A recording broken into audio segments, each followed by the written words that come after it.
Chapter 11. Who Stole the Tarts? The King and Queen of Hearts were seated on their throne when they arrived, with a great crowd assembled about them, all sorts of little birds and beasts, as well as the whole pack of cards. The knave was standing before them in chains, with a soldier on each side to guard him.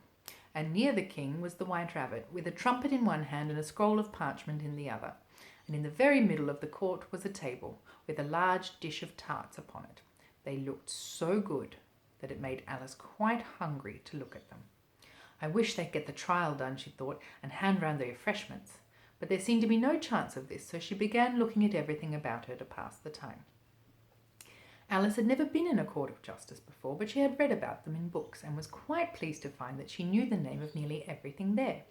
That's the judge, she said to herself, because of his great wig.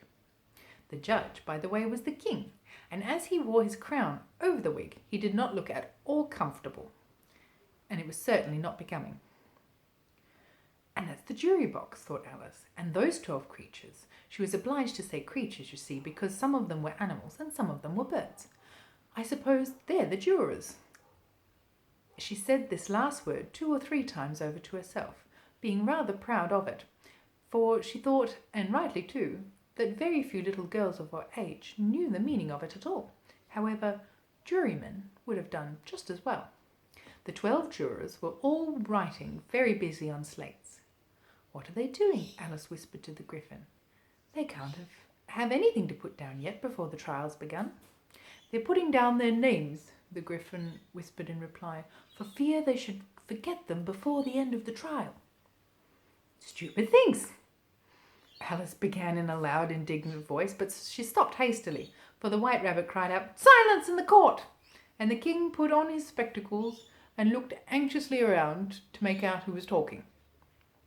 Alice could see, as well as if she were looking over their shoulders, that the jurors were writing down stupid things on their slate. And she could even make out that one of them didn't know how to spell stupid, and that he had to ask his neighbour to tell him. A nice muddle their slates will be before the trial's over, thought Alice. One of the jurors had a pencil that squeaked. This, of course, Alice could not stand, and she went round the court and got behind him and very soon found an opportunity of taking it away. She did it so quickly that the poor little juror, it was Bill the lizard, could not make out at all what had become of it. So, after hunting all about for it, he was obliged to write with one finger for the rest of the day, and this was of very little use, as it left no mark on the slate. "Herald, read the accusation," said the king. On this, the White Rabbit blew 3 blasts on his trumpet, and then unrolled the parchment scroll and read as follows. "The Queen of Hearts, she made some tarts, all on a summer day. The Knave of Hearts, he stole those tarts and took them quite away." "Consider your verdict," said the king to the jury. "Not yet, not yet," the rabbit hastily interrupted. "There's a good deal to come before that."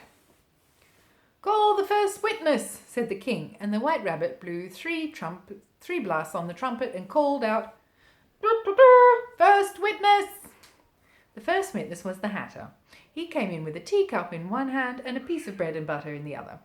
"Beg your pardon, your majesty," he began, "for bringing these in, but I hadn't quite finished my tea when I was sent for." "You ought to have finished," said the king. "When did you begin?" The Hatter looked at the March Hare, who had followed him into the court, arm in arm with the Dormouse. 14th of March, I think it was," he said. 15th, said the March Hare. 16th, said the Dormouse. "Write that down," the king said to the jury, and the jury eagerly wrote down all 3 dates on their slates, then added them up, and they reduced the answer to shilling and pence. "Take off your hat," the king said to the Hatter. "It isn't mine," said the Hatter. "Stolen!" the king exclaimed, turning to the jury, who instantly made a memorandum of the fact. "I keep them to sell," the Hatter added as an explanation. "I have none of my own. I'm a Hatter." Here the queen put on her spectacles and began staring at the Hatter, who turned pale and fidgeted.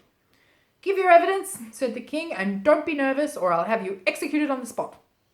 This did not seem to encourage the witness at all. He kept shifting from one foot to the other, looking uneasily at the queen, and in his confusion bit a large piece out of his teacup instead of the bread and butter. Just at this moment, Alice felt a very curious sensation which puzzled her a good deal until she made out what it was. She was beginning to grow larger again, and she thought at first she would get up and leave the court, but on second thought she decided to remain where she was as long as there was room for her. "I wish you wouldn't squeeze so," said the Dormouse, who was sitting next to her. "I can hardly breathe." "I can't help it," said Alice very meekly. "I'm growing." "You've no right to grow here," said the Dormouse. "Don't talk nonsense," said Alice more boldly. "You know you're growing too." "Yes, but I grow at a reasonable pace," said the Dormouse, "not in that ridiculous fashion," and he got up very sulkily and walked over to the other side of the court. All this time the Queen had never left off staring at the Hatter, and just as the Dormouse crossed the court she said to one of the officers of the court, "Bring me the list of singers in the last court concert," on which the wretched Hatter trembled so that he shook both his shoes off. "Give your evidence," the King repeated angrily, "or I'll have you executed whether you're nervous or not." I'm a poor man, Your Majesty," the Hatter began in a trembling voice, "and I hadn't yet begun my tea, not above a week or so, and what with the bread and butter getting so thin, and the twinkling in the tea—" "The twinkling of the what?" said the King. "It began with the tea," the Hatter replied. "Of course twinkling begins with a tea," the King said sharply. "Do you take me for a dunce? Go on." "I'm a poor man," the Hatter went on, "and most things twinkled after that, only the March Hare said—" "I didn't," the March Hare interrupted with a great hurry. "You did," said the Hatter. "I deny it," said the March Hare. "He denies it," said the King. "Leave out that part." "Well, at any rate, the Dormouse said," the Hatter went on, looking anxiously around to see if he would deny it too, but the Dormouse denied nothing, being fast asleep. "After that," continued the Hatter, "I cut some more bread and butter." "But what did the Dormouse say?" one of the jury asked. "That I can't remember," said the Hatter. "You must remember," remarked the King, "or I'll have you executed." The miserable Hatter dropped his teacup and bread and butter and went down on one knee. "I am a poor man, Your Majesty." "You're a very poor speaker," said the King. Here one of the guinea pigs cheered and was immediately suppressed by the officers of the court. As that is a rather hard word, I will just explain to you how it was done. They had a large canvas bag which was tied up at the mouth with strings, and into this they slipped the guinea pig head first and then sat upon it. "I'm glad I've seen that done," thought Alice. "I've so often read in the newspapers at the end of trials that there was some attempts at applause, which was now immediately suppressed by the officers of the court, and I've never understood what that meant until now." "If that's all you know about it, you may stand down," continued the King. "I can't go no lower," said the Hatter. "I'm on the floor as it is." "Then you may sit down," the King replied. Here the other guinea pig cheered and was suppressed. "Come, that finished the guinea pigs," thought Alice. "Now we shall get on to better." "I'd rather finish my tea," said the Hatter, with quite an anxious look at the Queen, who was reading the list of singers. "You may go," the King said, and the Hatter hurriedly left the court without even waiting to put on his shoes. "And just take his head off outside," the Queen added to one of the officers, but the Hatter was out of sight before the officer could get out the door. "Call the next witness," said the King.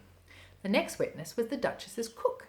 She carried the pepper box in her hand, and Alice guessed who it was even before she got into the court by the way of people near the door began sneezing all at once.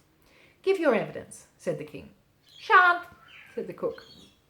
The King looked anxiously at the White Rabbit, who said in a low voice, "Your Majesty must cross-examine this witness." "Well, if I must, I must," said the King with a melancholy air. And after folding his arms and frowning at the cook until his eyes were nearly out of sight, he said in a deep voice, "What are tarts made of?" "Pepper, mostly," said the cook. "Treacle," said a sleepy voice behind her. "Collar that dormouse," the Queen shrieked. "Behead that dormouse! Turn that dormouse out of the court! Suppress him! Pinch him! Off with his whiskers!" For some minutes the whole court was in confusion, getting the dormouse turned out, and by the time they had settled down again, the cook had disappeared. "Never mind," said the King with an air of great relief. "Call the next witness." And he added in an undertone to the Queen, "Really, my dear, you must cross-examine the next witness. It makes my forehead ache." Alice watched the White Rabbit as he fumbled over the list, feeling very curious to see what the next witness would be like. For they haven't got much evidence yet, she said to herself. Imagine her surprise when the White Rabbit read out at the top of his shrill little voice the name Alice!